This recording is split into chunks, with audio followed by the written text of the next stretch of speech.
Oh, fuck.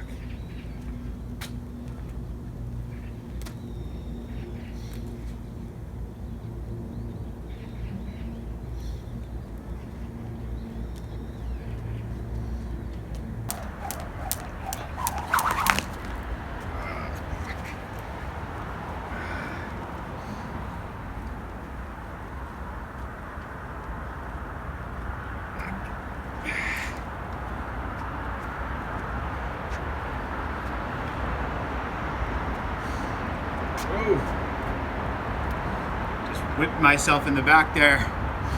It's one good reason to wear an extra layer, like a sweater. Maybe one that's not too baggy though when you first start learning how to jump rope. Because when you first start learning, you're bound to whip yourself with the rope. And if you have an extra layer over top of a t-shirt, for example, you give yourself that added bit of protection.